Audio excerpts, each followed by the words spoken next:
Welcome to Two Travel Dads Podcast. Here we share our favorite destinations, travel tips, stories from our adventures, and bring on awesome guests to share insights into their travelsome lives.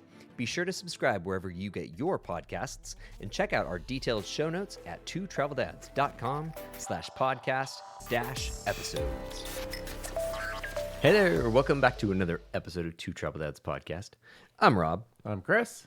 And today we are going to talk about the Amazon rainforest. Yes, the Amazon rainforest and our time in the Peruvian Amazon, not the Brazilian Amazon. But they're kind of connected. They're kind of connected. But a lot of people think about Brazil when they are thinking about the Amazon, but we went to Peru for it, and it was awesome. So thinking about that, where do you want to start? What do you want? How do you want to talk about the rainforest? Do you want to? Well, I think it's all grounded in where we stayed, right? So I think that's critical to talk about first. Yeah, especially because the whole thing about going to the Amazon and staying in a treehouse was what got our entire Peru trip basically the seed planted and started anyway. So why don't you take it away and tell us about what you found, where we stayed, and what made it so awesome. Yeah, well, thanks to Instagram, I found this really great, amazing place called the Treehouse Lodge in the Peruvian Amazon. And after doing some research and understanding more about this lodging, learned that it was an all-inclusive place that, of course, in addition to being in a treehouse, all of your meals were taken care of, and excursions. And I think that was the best part. So to get there, it made it very simple because you just had to fly into Iquitos, and then they had a guide that picked you up, drove you. It was about like a 45-minute drive from the airport. It was an hour and a half drive. Sure, an hour and a half. I felt it like it was maybe shorter, but a long drive to another town where then you get on a boat, and then from the boat they put all of your baggage on the boat, and then you're cruising down the river to go get to the Treehouse Lodge. So a really unique experience in that, one, you're staying in the treehouse. Two, you've got planes and boats taking you to where you need to be. And then, again, meals all taken care of.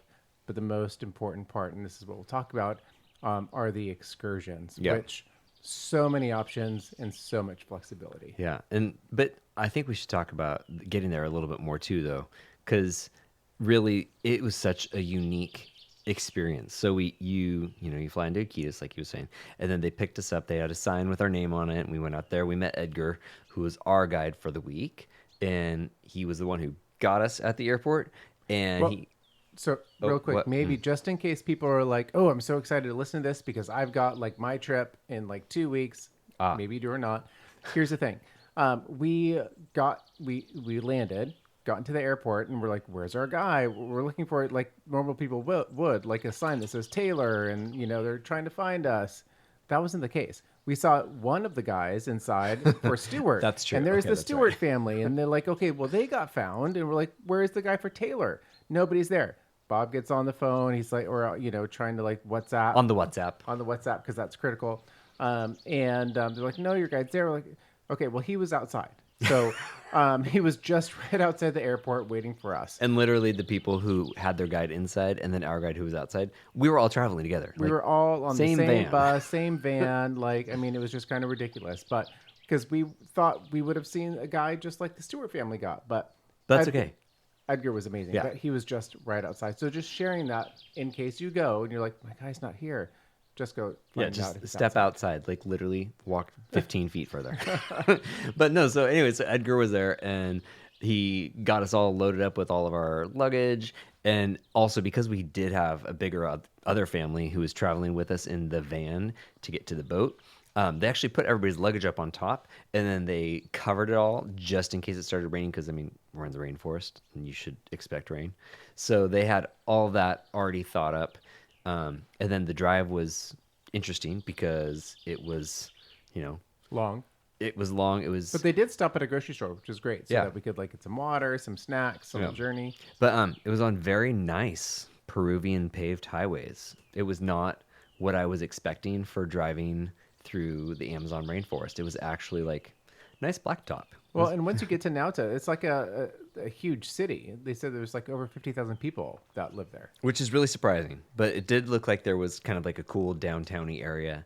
And then you also see, all the dirt streets with all the craziness and wild, like everything happening everywhere. Yeah. But yeah, so then we got to Nauta. And then when we did get on the boat, it was it was quite the steep staircase from the place above the river down to water level. And I think if I did not have good knees, I would have been quite anxious about going down the stairs.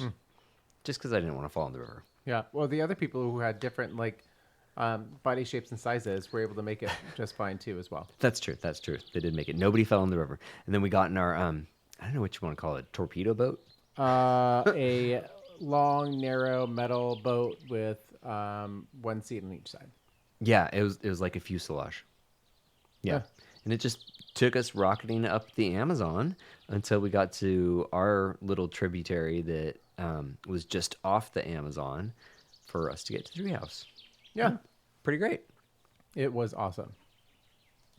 Once we actually got to the treehouse, it was we got there right before lunch. So we sat down with our guide and kind of got a little orientation. Trying to think about, my mind was kind of a blur because I was really tired. No, so we got there and it was really great. It's like you go to the main lodge area in this one spot. So if you're planning, highly recommend the Treehouse Lodge. Anyways, we go to the main lodge space, which is the main dining hall. Up top, there's a whole space where you can lounge, like hammocks and stuff up there. They do have Wi-Fi, these types of things. But get to the main lodge area, and they've got a nice welcome beverage for us. Some great local camu camu juice, freshly made, super delicious. And then Edgar is walking us through all of the different, That's what it was. the history of the lodge and the activities that are available. And basically, then we define our schedule. So it's like, oh, here's all the activities, here's the schedule. Best part is, yes, we defined our schedule, but so much flexibility. We changed it completely. Yeah, and without question or issue or any pushback. It was simple. Each treehouse or each family that goes has their own dedicated guide for the entire time you're there. So you're just coordinating with them, and then they'll make sure that you have a boat at your beck and call, or that if you want to do like a craft project or go fishing or something, that you've got the right gear for it. So that's really cool. That they take complete care of you. Yeah, and you've got one person who literally is dedicated to... Two, actually. You have Edgar. Oh, yeah. We had Edgar and Roger. Yeah, Roger's our driver local. too. Yeah. But they are your concierge. They are your tour guide. They are your safety guide out in the jungle. They are your subject matter expert for all things. On everything. So, gosh, so how do we start? We started with just doing general exploration. Well, no. So so if you remember, so we did this. We after we got, because you were tired. I was so it was tired a lot that of travel. day. And if you remember, this is the last part of our trip. The earlier part, we were all sick. Blah blah blah. Lots of travel. Lots of not sleeping. Anyway, we get there. We drink our camu camu juice. We fill out our activity list, and then it was time to go. We want to go check out our space, so we went out and we checked out our treehouse, which was super cool. And then we were able to go do our first activity. Actually, our first activity was Elliot and I taking naps. Was it? Okay, there you go. And then, oh no, that's right, because then we had lunch. Yeah. No. Before lunch. That's right, because we got to do the Amazon River, the river dolphins, pink river dolphin, like little trip. I don't know. We got back out on the boat. No, just right out there. Just I'm listening. Right I'm listening. From the lodge, we got on the boat. Yes. Because this was before lunch. Got on the boat. And then we went and we saw just right off the dock all of the pink river dolphins that were just right there. We didn't take a long adventure. And then we came back, and all of that was super cool. Had lunch, and then, or maybe. No. Oh, it was after lunch. That's right. After lunch, because then we had dinner, and then after dinner's when we did the Cayman. That's right. Okay. Yeah. So, just to clarify, nap time. And then we went out on a little river explore, saw pink river dolphins, saw our first monkeys, all that. It was a short one because we were tired, came back, had some dinner, went back out on the boat to look for caimans, which are this cool crocodilian that lives in the Amazon. And we saw the bats too. There was lots of bats. So lots of bats, but what's most critical for people planning a trip to the Amazon is that, yes, there are mosquitoes. So I knew this, and I wanted to prep and plan as much as I could for mosquito prevention. And when this was our first day that we got there, nobody was dressed properly, although I was, because I had all of my long sleeve and socks, and yet it was hot, but I knew that there were going to be mosquitoes. But we were doing a nighttime on a pond to go see caiman. And we didn't even spray down with mosquito repellent. So all this to say, make sure you do have, especially at night, your mosquito repellent, your mosquito gear. We've got, Bob can put some links to it. Yeah. These really great pullover hoodies that are basically like mosquito nets. Super helpful. They cover your entire face. Yeah. And you look hilarious, but it's important because the mosquitoes are no joke. And it literally is just sunset, nighttime. Like that's the only time where it's a problem. Like daytime, it's awesome. We didn't have a big issue in the daytime, but it was really nighttime. And I mean, we live in Florida, and we've been to Mosquito Lagoon, which is a place where they had invented DEET. Tons of mosquitoes, so much more in the Amazon. I mean, it was like a blanket. You're just trying to shove them away. But again, this is nighttime, not daytime when you're doing most of your activities. And sorry, just real quick, I am a mosquito person. I hate them. I'm always watching out for them. At the end of the day, after the whole entire trip, even that night, I think I maybe had like 8 bites. Yeah. So not bad. Mosquito prevention is important, but 8 bites overall. Mosquitoes don't necessarily love me. I think I had 4. Yeah, maybe well, they love 5. me, so 8's not bad. But yeah, so that was day 1 in the Amazon. But the caiman, I mean, that was super cool because we were like, oh, let's get back. Like these mosquitoes are absolutely insane. But Edgar was we gotta get out of here. But he had to find the caiman, and he did. He found him. He found a cute baby, probably 2 feet long, and he was able to gently grab him from this kind of floating island and hand him to us. And we got to hold him and pet him. And floating island being, so you're in what they call like Oxbow Lake, and there's just basically a ton of plant matter in the lake, on top of the lake. So it's this, if you didn't know, you'd think you could just walk right out onto it. You would accidentally fall into the water. But which made it challenging getting in and out. Like, I mean, the boat skills of our guide, Roger, were impressive in terms of how he gets in and out of these places. Yeah, it was pretty cool. And then I have to say, and this is how I've described it to everybody I've talked to about this, our first night sleeping in the treehouse in the Amazon rainforest, it was the best and happiest sleep of my entire life because it started dumping rain in the middle of the night. It was torrential. Torrential. There's nothing quite like sleeping in the rainforest while rain is just like ricocheting off of all the palm fronds, and all the birds kind of get quiet, and then the bugs get loud. Everybody's looking for that soundtrack already, and like we didn't even have to put it on repeat or fade or gapless. I mean, it was just an amazing live soundtrack. And then you wake up and you're moist. Oh, I was just going to say you're in the rainforest and happy, but I guess you're a little bit moist too because the air is moist. Yeah, you're moist. I mean, and here's the thing: in the beds were super comfortable, but it's funny.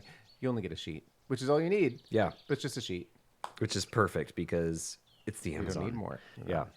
And then breakfast each day was just this lovely, nice like fresh breakfast spread before you go out to do. True, but before that, I want to take a shower. Okay. Tell us about taking a shower. It's not heated. Oh, I see what you're saying. I see where you're going with this. Yeah, so I mean, this place was awesome, right? And yeah, you get to you've got your whole bathroom in your treehouse, and there's a beautiful like shower. And we saw this stuff over Instagram. It looked amazing. Like, oh, people taking a shower and they're looking out, they're seeing sloth and toucans and all these great all this great wildlife. Nowhere does it say it's not heated. It's just air temperature, or which is ambient. fine because which is totally fine. It's super refreshing. So, but just and you're toasty warm, and when it's kind of like when you dip into like a refreshing pool that isn't cold, but it's not hot, and it's just you get used to it. And it's nice. I mean, this place also just runs off mostly solar, and then you turn on a generator and stuff at night. So it's all about conserving energy. And yeah, so not heated water. You can't like turn it on and like where's hot. Yeah. So that's all I wanted to mention. Yeah. Although it's still really pleasant. And it's really lovely taking a shower in the rainforest and just being in the jungle. And seeing a toucan. It's magical. Anyways, though, so I was going to just say breakfast is wonderful every morning with a nice big fresh spread of lots of different fruit and eggs and all that good stuff. And then every day, so how it kind of works with your schedule, you got an opportunity to do something at sunrise, something right after breakfast, something after lunch, and then like an evening sort of thing. So you've got potentially like 4 excursions or activities every day. And some of these take, an hour and a half. Sometimes you're out there for 3 hours. So it kind of depends on what's going on. So Yep, they do it all around the meals, which are at 7, 1. We're 7:30, 1 o'clock, and 7:30. Yeah, that's right. 7:30, 1 o'clock, and 7:30. Yeah. So Those are the meal times. So everybody is on the same sort of like meal schedule, but you're not necessarily dining with other people, but you're all in the dining room at the same time, and you can chat with people or not. It's as involved as you want it to be, which is great because I don't necessarily want to get involved with other people. So it's nice to just be able to see familiar faces and then say goodbye. And then you get to go and do your own excursions without everybody that you're seeing at your meals. But I'm sure you could, like if you made friends, you could probably arrange for that. But we didn't. No, we have a whole entire family, Yeah. but it was just amazing. Super personalized experiences. But then I think our first big highlight of an activity was fishing for piranhas. That was what Elliot was looking forward to so much since like way before we ever got there, was going fishing for piranhas. So we made sure that was our very first morning activity. And poor dude, all the rest of us caught piranhas, and Elliot didn't land a single one. Oh, he tried so hard. He I tried mean, so it's not hard. it's not hard either. All you do is you put a little bit of meat on a hook, and this is a line attached to like a piece of bamboo. You swish the bamboo in the water because I guess piranhas really like noise. So you swish it, make a lot of noise, and then boom, piranha hits the line. But And you literally land them sometimes within like we caught 2 like seconds. 9, and Elliot caught in total, and Elliot didn't catch one. Yeah, so we went back on our second full day to do it again, and he got his piranha, but it was kind of funny. Well, here's the thing though too, is like, okay, yeah, we did the same activity twice, but you don't just go fishing for piranha. As you're going to go fish for piranha, you're in your boat and you're stopping at all the same wildlife that you'll see, whether or not it be like macaws, toucans, woolly monkeys, Moxaki monkeys, or Just lots of tarantulas or monkeys. bats, whatever's along the way. You still stop, but then you spend your time fishing, and then you do the same thing on the way back. Yeah, and I think on that very first day we saw 3 types of monkeys. We saw 4 sloths. We never saw wild scarlet macaws, but we saw the blue and yellow macaws. That's right. We saw all kinds of other cool birds. I did see though a wild scarlet macaw because yeah. another guide found an injured one. Yeah. And they brought him back so they could, So he was help kind him. of in the little rehab hospital Yeah, at the he's treehouse loud. waiting to get Arr. released. One of my other favorite activities that we did, so we did a lot of just boat exploring, going out. You so start with easy. seeing river dolphins no matter where you are, and then you either go. Those, by the way, What? so different than a regular dolphin. Yeah, they're weird, and they're difficult to spot initially because they don't have a big old dorsal fin like a bottlenose Yeah, dolphin. they're definitely shaped differently, Yeah. different sounds. And when but they so break the cool. surface, it's more like when a whale breaks the surface. It's kind of gentle and then just breaks, and then they kind of go, and Yeah. then they go back down. And it's rare that you actually see their full pinkness. It's Yeah. weird, but super cool. Yeah.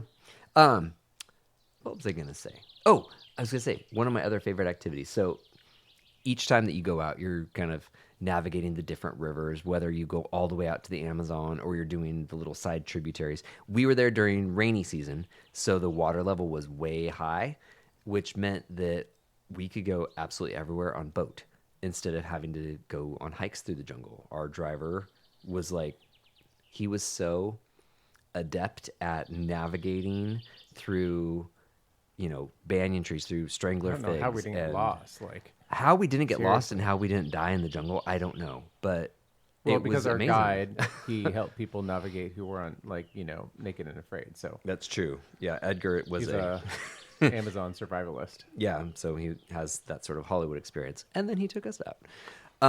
But no, so anyways, so we had this really cool evening activity where we went out looking for a prehistoric bird that was just Oh yeah. the weirdest, most wild thing. And it was funny because initially I didn't really understand just what it was that we were looking But for. Edgar's like, no, we're gonna go see the prehistoric bird. This is what we're doing. Yeah, and he said it like multiple times, and I was like, "What are you talking about, dude?" Watson. Yeah, so it's the Hoatzin. Yeah, Watson. Watson bird, and its closest relative. They've been able to like trace it back, and its closest relative is the Archaeopteryx, like an actual like winged pterosaur. And this bird has when it hatches, it has claws on its wings. Yeah, Like a dinosaur. It's the only bird, while it's young, right, a juvenile, that can actually scale a tree. Like Yeah. climb up a tree with its wings. Like no other bird can do that. It's crazy, but this bird has like this wild-looking reptilian face and spiky feather hair and all kinds of colors and the creepiest eyes and this weird dino beak. The size of like size of like a pheasant. Yeah, and it's weird, but you have to like know where to find them, and where you've happened to find them is in the stands of these horrifying palm trees that are absolutely covered in They're thorns. spikes. Crazy thorns and spikes. Like you can't get in there. Like the spikes are awful. But our guides were awesome at knowing where to go, and we sat there silently. And then once our eyes could adjust, we saw the birds, and I'll make sure there's pictures of the birds in the show notes because it's so wild and crazy. But that was one of my favorite things. I can think of is a cassowary. Yeah, Right? yeah, But it has the same cassowary's, like, colors. huge, right? That thing's like monstrous. It's like the size of a pheasant. But yeah, the same colors as so much the cooler. cassowary, but this is like a weird other thing. Yeah, but of course the weirdest part is that their young have claws on their wings. Yeah. Ooh, I was just trying to think about what other boat adventures I really enjoyed, and one of them was the day that we went and we were just kind of going through all of the stuff that was flooded, and it took us past we saw some sloths and stuff, and then he's like, "Hey, I saw a tarantula earlier," and they brought us back through the jungle on a boat I don't to know a how they see spot. these things. Yeah, where we had driven past a tarantula an hour before, and they found us a tarantula in the jungle, and then we kept going, and then there was this whole family or flock, I don't know what Group. a group of bats that were sleeping on the underside of They a look tree.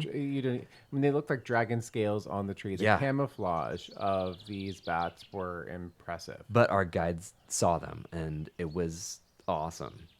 And then, of course, there were sloths everywhere, and lots of different monkeys, and Parakeets and toucans Yeah. and all the woodpeckers the black-collared hawks that were everywhere, and the laughing falcons. yeah, laughing falcons. I and the made a long list of all the things we saw in the Amazon. red cap cardinal or Yeah, something. lots of cool stuff. Yeah. Wow, I feel like we could talk about this a long time. Anyways, though, what was your absolute favorite thing that we got to do when we were staying in the Amazon? The favorite thing, of course, like seeing all the wildlife was great, but the best part, because I felt like it was the most up close and personal wildlife, was when, again, we were on the boat and we wanted to see a woolly monkey because you had talked about it and we're like, oh, you want to see? Okay, here's a woolly monkey. And so we just went off, here's the Treehouse Lodge. We got, on the boat off the dock, took a left for like 3 minutes. We're like, oh, there's a woolly monkey. It wasn't even 3 minutes. It was less Maybe. than 2 minutes, it seems. And anyways, they were there. And unlike a lot of the other monkeys and some of the wildlife that we've seen that are very shy, the woolly monkeys were not. I mean, they were not, which was cool because, they were very curious about us. So they kept getting closer and closer. So much so, that And Roger's sitting really there, great footage. revving up the Yeah. boat to go backwards. Roger's the other guy. He's the boat expert. But they kept pulling us back, forward, back, because they're like, we don't want the monkey in here, because they probably would, jump in the boat. But I think that was the coolest part because that was the most up close and personal for wildlife. Other than the other cool part was just what we saw at the lodge, the rainbow boa. Yeah. Just on one of the handrails. So be careful where you put your hands. And the tarantula just right there, the stick bug, and the poison dart frog. And Yeah. the toucan that I saw while Yeah. I was after washing my hands, I'm like, oh my gosh, there's a huge toucan. And then also the morning that we were leaving, there was that sloth right off the suspension bridge. Yep. Like Yeah, it all this might sound really overwhelming, like, oh gosh, snakes and tarantulas, this is not my jam.